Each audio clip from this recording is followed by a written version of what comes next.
Hey, what is up guys? It is me, JP Gamer here from JP Game Guide, and today I'm going to be talking about how you, personally, can get better at your Splitgate game. I'm going to be talking about a tutorial on, I think, 6 different steps: portal, gun pickup, punching, knowing the map layout, practice, and aiming. Not in the exact order, but, you know, these are the 6 topics I'm going to be talking about. So stick around, let's begin. This game utilizes portals, as you all know. It is why a lot of people are, I think, drawn to this game, is that it mixes up the first-person shooter aspect just a little bit. Allowing portals in the game means there's a lot of good ways to mix up gameplay. And knowing how to use the portals is going to be crucial for absolutely dominating in the field. First thing you want to take note of is that I believe when you place a portal down, your opponent cannot place a portal there. So, if you ever feel like you're trapped or you feel like someone's going to sneak up behind you, you can always just place a decoy portal there. Doesn't need to go anywhere, you don't need to use it for anything, but you can place it there just to make sure that your opponent isn't using it to get behind you. I know a lot of them are larger areas like you just saw right there, where your opponent can just place a portal right next to your portal. It does help in those little instances where the area where you can place a portal is not too big, and therefore you can place one down. And sometimes, I don't know, it's janky with the hitbox a little bit, just because sometimes your opponent, or maybe you, are not allowed to place a portal there. Sometimes it works, sometimes it doesn't. Try to utilize it as best as you can, because if you can trip him up like that and he can't place a portal there, you'll be all the better for it. Still on the topic of portals, though, as you know, portals are used to be able to shoot through them, and your opponent cannot see through them. Use this to your advantage just because you know your opponents cannot see through your portal, so try to not stand directly in front of the portal while you're trying to shoot them from a distance or from a nearby area where they can't see you as well. Try to utilize some angles, maybe a left, right, back up a little bit, because if they start shooting through the portal randomly, they could very easily kill you. But if you're at a certain angle, and then you have the advantage, they have no idea where in that portal you could be standing. Okay, now this is a very crucial step.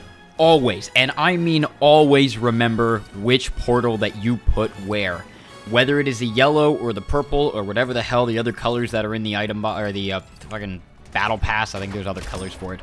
But always remember where you place the portal, because you can use this to your advantage again. Let's say you place a yellow portal to begin and a purple portal away. If you go through that portal, then you can immediately place a yellow portal to then hop back to another location, and all you need to do is, instead of making a brand new set of portals, is step back through your purple portal, and then you'll appear in your next area. This really helps with gameplay just because it speeds things up.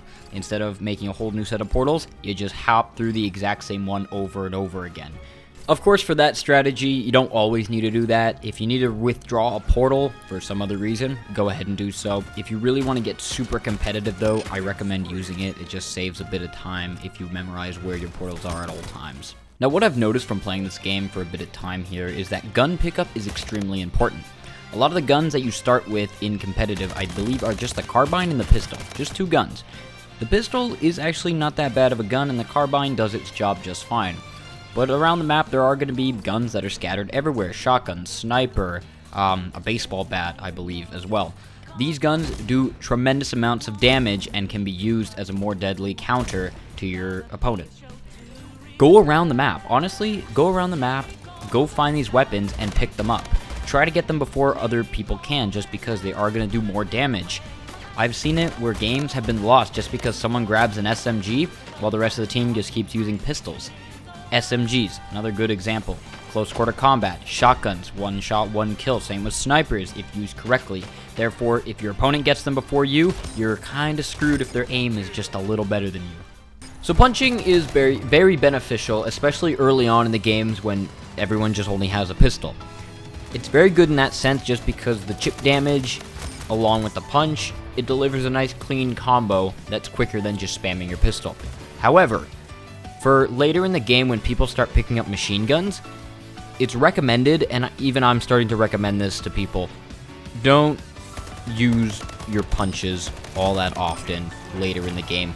Just because machine guns can do a lot faster damage, and they're going to kill you faster if you hone in on your opponent with a punch, because that's going to drag you in, and their machine gun's going to do more damage and can fire at a quick enough rate. Do it early on in the game. Do it a little less, unless the situation calls for it. Do it a little less later in the game. Alright, this one should be easy one. Knowing the map layout. Any FPS game has a map. All those maps, most people, if you're trying to get competitive, memorize that map. Just to make sure, where's the best place to put their portal? Where's the best place to shoot from? Where are people camping the most? Where are people going to be? It is very, very important to know what map you're playing on, what map you think you're good on, what maps are good, and what maps are going to absolutely bring out the best in you. Just to make sure to memorize all those. Okay, last but not least, one of the best ways to get better at any FPS game is aiming, of course. Although in this game, aiming works a little bit differently. No-scoping actually is probably one of the best ways to aim.